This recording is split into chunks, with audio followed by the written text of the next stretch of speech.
बिस्मिल्लाहिर्रहमानिर्रहीम। अस्सलाम वालेकुम जी दोस्तों, मैं हूं मेहर अली शहाब। मैं अपने यूट्यूब चैनल शहाब डायरी पर आप लोगों को खुशामदीद कहता हूं। उम्मीद है आप सब खैरियत से होंगे। दोस्तों, एज़ यूजुअल एक और वीडियो लेकर आप लोगों की खिदमत में हाजिर हूं अपने यूट्यूब चैनल पे। आप लोगों को पता है मैं यूनिवर्सिटी ऑफ तेहरान में पढ़ता हूं और स्टडी इन ईरान के हवाले से मैं वीडियोस दरमियान में बनाता हूं, क्योंकि दोस्त क्वेश्चंस पूछते हैं। उस हवाले से मैं उनको गाइड करने के लिए मैं वीडियोस बनाता हूं।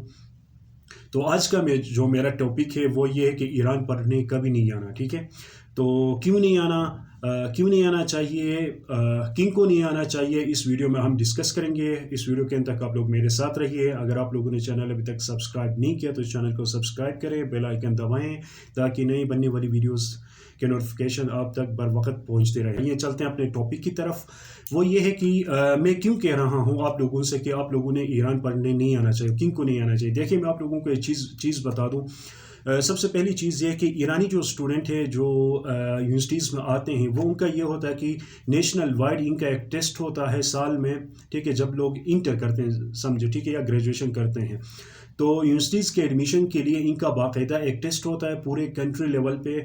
उसको कहते हैं कंकूर। जब वो पास करते हैं तो उनको टॉप लेवल के जो स्टूडेंट होते हैं उनको टॉप यूनिवर्सिटीज़ में उनको कैटेगराइज करके उन यूनिवर्सिटीज़ में भेजते हैं। ठीक है, और बच्चे जो होते हैं उस टेस्ट के लिए बहुत मेहनत करते हैं, बहुत लगन, बहुत काफ़ी साल लगा के, 6 महीने लगा के वो मेहनत करते हैं। मेहनत करने के बाद वो टेस्ट पास करते हैं। टेस्ट पास करने के बाद वो सबसे जो अच्छे स्टूडेंट होते हैं टॉप लेवल पर, उनको यूनिवर्सिटी ऑफ तेहरान भेजते हैं। उसके अलावा बहश्ती है, जो अमीर कबीर है, दूसरे जो यूनिवर्सिटीज़ हैं वहाँ भेजते हैं। ठीक है, तो इसके लिए बहुत मेहनत करते हैं। उसके लिए फ़ायदा इनका एक और भी होता है कि जब ये टेस्ट पास करके उसके थ्रू आते हैं तो इनको एजुकेशन फ्री में पड़ता है। ठीक है, बिल्कुल फ्री होता है। उसके अलावा हॉस्टल भी फ्री होता है। सिर्फ ये लोग खाने के कुछ पैसे पे करते हैं, वो भी इनको खाना सब्सिडाइज रेट पे मिलता है। ठीक है, तो उसके बाद जो है ये लड़के बहुत मेहनत करते हैं। इनके टिप्स पे होता है सारा कुछ। इनके बेसिक्स हर सब्जेक्ट के क्लियर होते हैं। ठीक है ना, क्लियर होते हैं। और उनके मुकाबले में जब हम आते हैं, पाकिस्तानी आते हैं या इंडियंस आते हैं, तो पाकिस्तान में खुसूसन हमारा ये है कि बस नंबर मार्क्स लेके पास होते हैं, अच्छे मार्क्स बस टीचर्स दे देते हैं वहाँ पे। और एक तो ये होता है कि हमारा कंसेप्ट होता है कि टीचर के साथ बना के रखो तो वो मार्क्स दे देते हैं, वो पास करते हैं। हमारा एक कंसेप्ट बना हुआ है स्टूडेंट का। लेकिन यहाँ पे ईरान में ऐसा नहीं है। आप टीचर के साथ जितने भी बना के रखें, फ्रेंडली टीचर्स को बहुत रिस्पेक्ट करते हैं। ठीक है, अपने बच्चों से ज़्यादा रिस्पेक्ट करते हैं। आपको कभी डांटते नहीं हैं, कभी आपको ऊपर प्रेशर नहीं डालते हैं।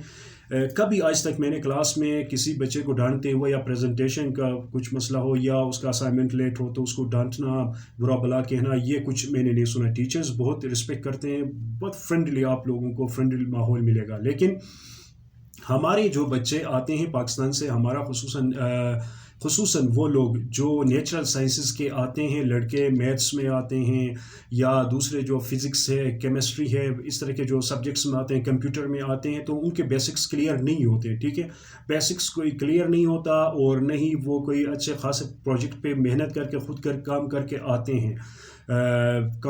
यहाँ पे क्लियर नहीं होता। ना होने की वजह से क्या होता है, यहाँ पे क्लासेस में बच्चों के साथ चल नहीं पाते हैं। ठीक है, बच्चों के साथ चल नहीं पाते हैं, फिर उसके बाद वो फ्रस्ट्रेट हो जाते हैं।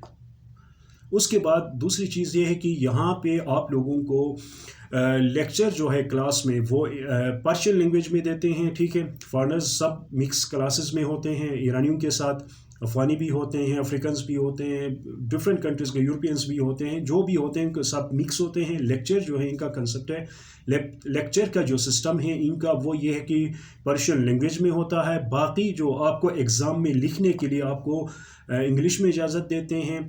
उसके अलावा असाइनमेंट भी इंग्लिश में लिखने की इजाज़त देते हैं। उसके अलावा थीसिस, रिसर्च पेपर, सब कुछ इंग्लिश में लिखने की इजाज़त आप लोगों को दे देते हैं। तो इसका कोई मसला नहीं होता। टीचर्स को इंग्लिश आती है, वो इंग्लिश में लिखने की, इंग्लिश में पढ़ने की इजाज़त दे देते हैं। लेकिन उसके अलावा ये कि हमारे जो बच्चे होते हैं उनके कंसेप्ट क्लियर नहीं होते हैं। कि बच्चों का ये शिकायत होती है, गिला करते हैं कि वो हर किसी से यहाँ पे नेचुरल साइंस के वो सुने तो ज़्यादातर बच्चे यही कह रहे होते हैं कि यार टफ़ है। उसके अलावा ये बेसिक्स नहीं पढ़ाते हैं, ये लोग बेसिक्स डिस्कस नहीं करते हैं। तो भाई बेसिक्स जो है वो नीचे क्लासेस में जो मास्टर्स उधर करके आए हैं, जो बैचलर्स करके आए हैं, तो उस वक्त आप लोगों ने बेसिक्स क्लियर करके आना चाहिए था, ताकि अपर जो लेवल है एजुकेशन, जो अपर लेवल है उसमें आप लोगों के लिए कोई मसला ना हो। एमफिल में या मास्टर्स जो है या उसके अलावा जो पीएचडी है उसमें आप लोगों के लिए मसला नहीं होता। तो ये वावलिया कर रहे होते हैं, हालांकि इंग्लिश में इजाज़त देने के बावजूद वो कहते हैं कि हमारे लिए मसला होता है। और उसके बाद क्या होता है, उसके बाद लड़के छोड़ के चले जाते हैं यहाँ से। बहुत से लड़के इवन सोशल साइंसेस में आपने सुना होगा, बहुत से बच्चे आपने देखा भी होगा, आपके इर्द गिर्द सुना होगा आप लोगों ने कि फ़लाँ जो है वो स्कॉलरशिप लेके ईरान पढ़ने गए हैं।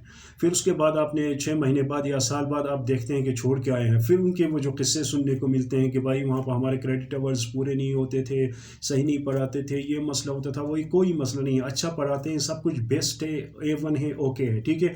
मसला क्या है, वो ईरानियों के साथ क्लास में चल नहीं पाते हैं।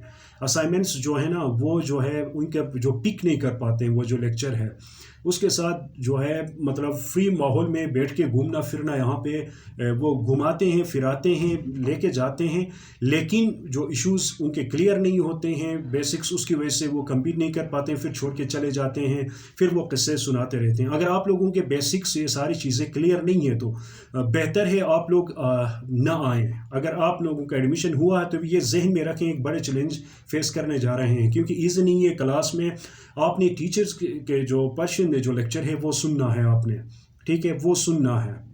हालांकि ये लोग खुद आप लोगों को पर्शियन सिखाते हैं, पर्शियन सिखा के यूनिवर्सिटीज़ में भेजते हैं, पहले स्कॉलरशिप पे इधर लाके, फिर भी यहाँ पे क्लियर ना होने की वजह से इश्यूज़ क्रिएट होते हैं, फिर वो छोड़ के चले जाते हैं, फिर किस्से सुनाते हैं, शुरू करते हैं वहाँ पे ये ठीक नहीं है, यहाँ पे ये ठीक नहीं। हाँ, इनका एक मसला इनका ये है कि मतलब काम जो है थोड़ा डिले होता है, थोड़ा टाइम लगता है इनके काम होने में ना, ऑफिशियल वर्क में थोड़ा इनका टाइम लगता है। हमारे तरह नहीं है कि एक जगह में डॉक्यूमेंट्स आप सबमिट करें, फिर वो कहते हैं 2-3 दिन बाद आ जाएँ, तो फिर या उसी दिन ही हम काम करा के आते हैं। लेकिन यहाँ पर एक मसला ये है कि थोड़ा जो है टाइम लगता है। तो हर मुल्क का अपना निज़ाम है, इसमें हम कुछ नहीं कह सकते, लेकिन बेहतर चीज़ ये है कि आप लोगों के ये चीज़ें कंसेप्ट नहीं है, चूँकि ऐसे मार्क्स लेके आपके मार्क्स जो ऐसे लिए हैं टीचर्स के साथ, अगर आप मेहनत नहीं कर पाते हैं, टफ़ टाइम के लिए आप तैयार नहीं हैं, तो बेहतर है आप ईरान ना आ जाएं, ठीक है। फिर यहाँ से छोड़ के जाके फिर वो किस्से सुनाना। भाई बहुत से हैं यहाँ पे पढ़ के गए हैं, बहुत से दोस्तों को मैं जानता हूँ यहाँ से, पाकिस्तानी खुद यहाँ से पढ़ के इंग्लैंड में है, डिफरेंट कंट्रीज़ में है, PhD वहाँ पे कर रहे हैं, या यहाँ पे कारशनास बैचलर्स लोगों ने यहाँ पे किया है, तो फिर वहाँ पे अरशद के लिए या MPhil जो है या मास्टर्स जो है उनके लिए वो किसी और कंट्री गए हैं, वहाँ पे पढ़ते हैं, ठीक है। बाकी जो छोड़ के चले आते हैं उनके वही किस्से होते हैं। भाई ज़ाहिर बात है, मुल्क से निकले हैं आप लोग, किसी और लैंग्वेज के किसी और माशरे में निकले हैं, तो आप लोगों ने टफ़ टाइम आपने फेस करना है। बाकी इस तरह के जो लोग होते हैं ना, वहाँ पे ये है वो है, तो उनकी बात ना माने। बहुत अच्छा है यहाँ पे, बहुत ज़बरदस्त है, लेकिन ख़ुद को तैयार करके आए। अगर ख़ुद को आप लोग तैयार नहीं है, बेसिक्स वो सारी चीज़ें आप लोगों के माइंड में नहीं है, तो इसलिए बेहतर है कि आप ना आएँ, ठीक है। तो उम्मीद है ये वीडियो आप लोगों को इन्फॉर्मेटिव लगी होगी। अगर इन्फॉर्मेटिव लगी तो ये वीडियो जो है इसको लाइक करें। मिनिस्ट्री के अंडर स्कॉलरशिप लेके आते हैं जो यूनिवर्सिटीज़ हैं, कि मिनिस्ट्री की जो यूनिवर्सिटीज़ में, उनकी बात कर रहा हूँ। तो और कमेंट सेक्शन में लाजमी अपने जो आइडियाज़ हैं, आ रहे हैं, उससे मुझे आगाह करें। वीडियो कैसी लगी, तो इसी के साथ मुझे इजाज़त दीजिए। अल्लाह हाफिज़।